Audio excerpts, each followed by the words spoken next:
যিসকল ষ্টুডেণ্টে এইবাৰ higher secondary এক্সামত fail কৰিলা বা যিসকলে এইবাৰ হায়াৰ ছেকেণ্ডেৰী এক্সামত কম মাৰ্ক লৈ পাছ কৰিলা বা যিসকলে আমাৰ এইবাৰ গেছ মাৰ্ক পাইছা সেইসকলৰ আমাৰ বেটাৰমেণ্ট ৰিএপিৰিয়েঞ্চ ৰিপিট এক্সাম কম্পাৰ্টমেণ্টেল সকলোখিনি এক্সামৰ বিষয়ে একদম যি কনফিউজন আছে এই ভিডিঅ'টো দূৰ হৈ যাব সকলোখিনি কথা ডিটেইলকৈ আলোচনা কৰিম আৰু যিখন আমাৰ অফিচিয়েল ৱেবছাইটত আমাৰ যিখিনি নটিফিকেশ্যন আছে যিখন আমাৰ এই এক্সামকেইটাক লৈ সেইখনৰ আধাৰত গোটেই কথাখিনি ক'ম এইখিনি আমাৰ অফিচিয়েলি কোৱা কথা বহুত কথা ক'ব কিন্তু মই সদায় অফিচিয়েল কথাটো কওঁ সঁচা আৰু শুদ্ধ কথাটো কওঁ এইখন চোৱা আছাম ষ্টেট স্কুল এডুকেশ্যন বৰ্ডৰ ফালৰ ডিভিজন 2ৰ পৰা অহা এখন নটিফিকেশ্যন গতিকে এইখনত আমাৰ কিনো কৈছে বেটাৰমেণ্ট এক্সামৰ বিষয়ে ৰিপিট এক্সামৰ বিষয়ে ৰিএপিৰিয়েঞ্চৰ বিষয়ে আমাৰ যিখিনি আমাৰ টেকনিকেল এক্সাম আছে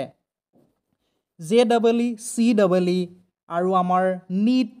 বি ফাৰ্ম BSc নাৰ্ছিং এই সকলোবোৰৰ কাৰণে আমাৰ বেটাৰমেণ্ট দিব লাগেনে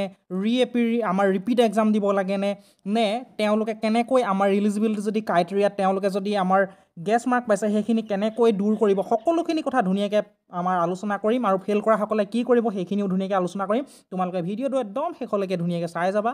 আৰু এতিয়ালৈকে যদি লাইক এটা কৰা নাই লাইক এটা কৰি দিবা আৰু তোমালোক যদি মোৰ লগত জইন হৈ থাকিব বিচাৰা মোৰ চেনেলটো ছাবস্ক্ৰাইব কৰি বেল আইকনটো প্ৰেছ কৰি থবা কাৰণ মই সদায় কথাবোৰ এনালাইচিছ আৰু ৰিচাৰ্চ কৰিহে কওঁ আনৰ দৰে ওপৰতে মই কথা নকওঁ ঠিক আছে without much delay let's start the video'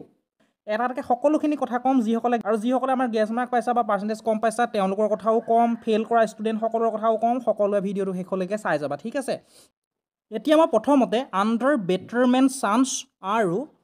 ৰিএপিৰিয়েঞ্চ স্কিমৰ কথা ক'ম এইবাৰ ষ্টুডেণ্ট যিসকলে আমাৰ প্ৰথমবাৰৰ বাবে ফাৰ্ষ্ট টাইমৰ বাবে তোমালোকে পাছ কৰিছা আৰু তোমালোকে 2026 চনত যিটো এক্সাম হ'বলৈ গৈ আছে হায়াৰ ছেকেণ্ডেৰী ফাইনেল এক্সাম সেইটোত যদি তোমালোকে আকৌ বেটাৰমেণ্ট দিব খুজিছা বা ৰিএপিৰিয়েঞ্চৰ আণ্ডাৰত তোমালোকে এক্সাম দিব খুজিছা তোমালোকে পৰ্টেলত অনলাইন কৰিব লাগিব প্ৰথম কথা সেইটো কথা এটা প্ৰচেছ আছে সেই প্ৰচেছখিনি কেনেকৈ কৰিব লাগে কি কৰিব লাগে সেইখিনি আপডেট দি থাকিব লাগিব সেইখিনি মই তোমালোকক জনাই থাকিম তাৰ বাবে মোৰ লগত তোমালোক জইন হৈ থাকিবা জইন হ'বলৈ তোমালোকে ছাবস্ক্ৰাইব কৰি বেল আইকনটো প্ৰেছ কৰি থ'লেই হ'ব ঠিক আছে তাৰপিছত চোৱা তোমালোকে বেটাৰমেণ্ট দিব পাৰিবা ঠিক আছে কিন্তু মেক্সিমাম তোমালোকে কিমানটা ছাবজেক্টত দিব পাৰিবা জানানে 4টা ছাবজেক্টত মেক্সিমাম তোমালোকে 4 ছাবজেক্টত কি কৰিব পাৰিবা বেটাৰমেণ্ট দিব পাৰিবা তোমালোকৰ যিখিনি তোমালোক যি ষ্ট্ৰীমৰে নহওক আৰ্টছ ছায়েন্স কমাৰ্চ ভকেশ্যনেল ষ্ট্ৰীমছ যিয়ে নোহোৱা লাগিলে তোমালোকৰ যিখিনি তোমালোকৰ ছাবজেক্ট আছে তাৰ পৰা তোমালোকে 4টা ছাবজেক্টত মেক্সিমাম মানে অতি বেছি 4টা ছাবজেক্টত তোমালোকে বেটাৰমেণ্ট দিব পাৰিবা আৰু তোমালোকৰ যদি সেই ছাবজেক্টটোত আমাৰ কি থাকে সেই পাৰ্টিকুলাৰ ছাবজেক্টটোত তোমালোকৰ যদি প্ৰেক্টিকেল এক্সামিনেশ্যন থাকে সেইটোতো তোমালোক কি হ'ব লাগিব এপিয়াৰিং হ'ব লাগিব সেইটো তোমালোকে দিব লাগিব অৰ্থাৎ বহুতে সুধি আছিলে যে প্ৰেক্টিকেলটো দিব লাগিব নে নালাগে তোমালোকে প্ৰেক্টিকেলটোও দিব লাগিব ইয়াত তোমালোকে লিখি দিছে চোৱা দেখিছা তোমালোকৰ ইয়াত লিখি দিছে চোৱা students appearing under betterment of result chance must appear in practical examination also' ঠিক আছে তোমালোকে যদি বেটাৰমেণ্ট এক্সামত তোমালোকে যদি বেছি নম্বৰ পোৱা তেতিয়াহ'লে আগৰ যিখন মাৰ্কশ্বিট থাকে প্ৰিভিয়াছ যিখন মাৰ্কশ্বিট থাকিব সেই মাৰ্কশ্বিটখনৰ ঠাইত এই বেটাৰমেণ্টটো তোমালোকৰ বেটাৰ মাৰ্কছটো তোমালোকৰ কি হৈ যাব ৰিপ্লেচ হৈ যাব কি হৈ যাব ৰিপ্লেচড হৈ যাব অ'কে ক্লিয়াৰ ধুনীয়াকৈ বুজি পালা আৰু যিসকল আমাৰ টেকনিকেল কোৰ্চ কৰিব খুজিছা যিসকল আমাৰ ষ্টুডেণ্টে JEE CEE বা NEET এনেকুৱা ধৰণৰ তোমালোকে এক্সাম দিব খুজিছা মেডিকেলতে হওক ইঞ্জিনিয়াৰিঙতে হওক বা বি ফাৰ্ম BSc নাৰ্ছিং এনেকুৱা ধৰণৰ টেকনিকেল বা এনেকুৱা কম্পিটিটিভ এক্সাম দিব খুজিছা তোমালোকৰ ক্ৰাইটেৰিয়াটো যদি তোমালোকৰ এলিজিবিলিটি ক্ৰাইটেৰিয়াটো যদি তোমালোকৰ ফুলফিল হোৱা নাই তোমালোকে কি কৰিব পাৰিবা ইমপ্ৰুভ কৰিব পাৰিবা তোমালোকৰ পাৰফৰ্মেঞ্চটো কি কৰিব লাগিব তাৰ বাবে তোমালোকে কি কৰিব লাগিব জানে ইয়াতে লিখি দিছে দেখিছানে তোমালোকৰ যিসকলে ইঞ্জিনিয়াৰিং কৰিব বিচাৰা আৰু তোমালোকৰ যিখিনি আমাৰ এলিজিবিলিটি ক্ৰাইটেৰিয়া ফুলফিল হোৱা নাই বা কম্পিটিটিভ এক্সামৰ কাৰণে তোমালোকৰ যিখিনি এলিজিবিলিটি ক্ৰাইটেৰিয়া সেইখিনি ফুলফিল হোৱা নাই তোমালোকে ৰিএপিয়াৰ অল ছাবজেক্ট তোমালোকে আকৌ অল ছাবজেক্টত গোটেই সোপা ছাবজেক্টতে তোমালোকে কি কৰিব লাগিব ৰিএপিয়াৰ কৰিব লাগিব অৰ্থাৎ গোটেই এক্সামটোৱে তোমালোকে আকৌ দিব লাগিব আৰু তাতকৈ যদি তোমালোকৰ এতিয়া যিটো ৰিজাল্ট হৈছে তাতকৈ যদি ৰিজাল্টটো বেটাৰ হৈ যায় তোমালোকৰ সেই ৰিজাল্টটোহে কাউণ্ট কৰা হ'ব অৰ্থাৎ তোমালোকে আকৌ এক্সামবোৰৰ কাৰণে এলিজিবল হৈ যাবা তোমালোকে এক্সামবোৰ দিব পাৰিবা ঠিক আছে আৰু তোমালোকে প্ৰেক্টিকেল যদি এক্সাম থাকে সেই পাৰ্টিকুলাৰ ছাবজেক্টবোৰত তোমালোকে প্ৰেক্টিকেল এক্সামতো কি কৰিব লাগিব ৰিএপিৰিয়েঞ্চ হ'ব লাগিব আৰু এপিয়াৰ হ'ব লাগিব অ'কে ধুনীয়াকৈ বুজি পাইছা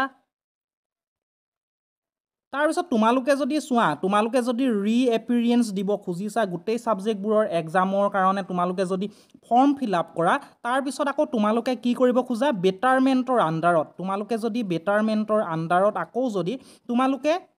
এটা বা দুটা বিষয়ত তোমালোকে বা তিনিটা বিষয়ত তোমালোকে বেটাৰমেণ্ট দিবলৈ যোৱা বেটাৰমেণ্ট তোমালোকে এটা দুটা বা তিনিটা বিষয়ত দিব পাৰা গতিকে বেটাৰমেণ্ট দিবলৈ যোৱা সেইটো কি কৰা নহ'ব উইল নট বি এলাউড সেইটো এলাউ কৰা নহ'ব এটা এটাকৈ মই লাহে লাহে তোমালোকক বুজাই দিছোঁ কাৰণ বহুতৰ কনফিউজন থাকে গতিকে তোমালোকক এটা এটাকৈ কৈ গৈছোঁ গতিকে সেইটো এলাউ কৰা নহ'ব ঠিক আছে তোমালোকে ইঞ্জিনিয়াৰিং মেডিকেল বা এনেকুৱা যিবোৰ কম্পিটিটিভ এক্সাম আছে এইবোৰত যদি তোমালোকৰ এলিজিবিলিটি ক্ৰাইটেৰিয়া তোমালোকৰ ফুলফিল হোৱা নাই তোমালোকে গোটেই এক্সামটোৱে দিব লাগিব অল ছাবজেক্ট তোমালোকে দিব লাগিব ঠিক আছে আৰু যিসকলে এটা দুটা ছাবজেক্টত নাম্বাৰ ইম্প্ৰুভ কৰিব খোজা তোমালোকে কি কৰিব লাগিব বেটাৰমেণ্ট দিব লাগিব অ'কে ধুনীয়াকৈ বুজি পালা এতিয়া মই ক'ম কম্পাৰ্টমেণ্টেল কেটেগৰীটোৰ কথা ঠিক আছে আমাৰ যিসকল ল'ৰা ছোৱালীয়ে ফেইল কৰিছা তেওঁলোকৰ বাবে এই ভিডিঅ'টো ইম্পৰ্টেণ্ট হ'বলৈ গৈ আছে এইখিনিৰ পৰা তোমালোকে চাবা যিসকলে কম্পাৰ্টমেণ্টেল দিব খুজিছা তেওঁলোকে যিকেইটা ছাবজেক্টত ফেইল কৰিছা যিকেইটা ছাবজেক্টত তোমালোকে পাছ কৰিব নোৱাৰা সেইকেইটা পাৰ্টিকুলাৰ ছাবজেক্টকেইটাত তোমালোকে কি কৰিব পাৰিবা এক্সাম দিব পাৰিবা আৰু এই বছৰ দিব নোৱাৰা 2026 চনত দিব লাগিব অ'কে ক্লিয়াৰ এই নটিছখন অৰ্থাৎ যোৱা বছৰে কিন্তু কথাবোৰতো একে থাকিব সেইকাৰণে মই ইয়াতে বুজাই দিছোঁ ধুনীয়াকৈ তোমালোকে আৰু যিসকলে আমাৰ ফেইল কৰা ল'ৰা ছোৱালীয়ে কম্পাৰ্টমেণ্টেল দিব খোজা যিকেইটা ছাবজেক্টত ফেইল কৰিছা এটাতে হওক দুটাতে হওক তিনিটাতে হওক তোমালোকে কি কৰিব পাৰিবা কম্পাৰ্টমেণ্টেল সেই পাৰ্টিকুলাৰ ছাবজেক্টকেইটাত দিব পাৰিবা আৰু বোলে নহয় মই বোলে কম্পাৰ্টমেণ্টেল এক্সাম নিদিওঁ তোমালোকে তেতিয়া কি কৰিব পাৰিবা যিসকলৰ আমাৰ ৰিপিট বুলি লিখা আহিছে আমাৰ মাৰ্কশ্বিটখনত তেওঁলোকে গোটেই তোমালোকে ৰিপিট এক্সাম দিব পাৰিবা অৰ্থাৎ অল ছাবজেক্ট তোমালোকে দিব লাগিব ঠিক আছে তোমালোকে এই এক্সামবোৰ দিবৰ কাৰণে ফৰ্ম ফিল আপ কৰিব লাগিব ফৰ্ম ফিল আপ কৰা কিছুমান প্ৰচেছ থাকে সেই প্ৰচেছৰ মতে যাব লাগিব সেই সকলোখিনি আপডেট মই জনাই থাকিম কাৰণ তোমালোকে জানাই মই সদায় সঁচা আৰু শুদ্ধ কথাটো কওঁ মোৰ লগত তোমালোক জইন হৈ থাকিবা সেইবাবে আৰু তোমালোকে যদি প্ৰথমতে অনলাইন কৰোঁতে তোমালোকে যদি অল ছাবজেক্ট দিম বুলি তোমালোকে ফৰ্ম ফিল আপ কৰা অল ছাবজেক্ট দিম বুলি পিছত আকৌ তোমালোকে কোৱা যে কম্পাৰ্টমেণ্টেলৰ কেটেগৰী আণ্ডাৰত মই বোলে অকল এটা বা দুটা ছাবজেক্ট দিম বা তিনিটা ছাবজেক্ট দিম তেনেকুৱা ধৰণৰবোৰ কি কৰা নহ'ব উইল নট বি এলাউড তেনেকুৱাবোৰ এলাউ কৰা নহ'ব তোমালোকে যদি ফৰ্ম ফিল আপ কৰোঁতে ভাবা যে মই কম্পাৰ্টমেণ্টেল দিম কম্পাৰ্টমেণ্টেলৰ কৰিবা যদি ভাবা বোলে মই গোটেই এক্সামটো দিম গোটেই এক্সামটোৱে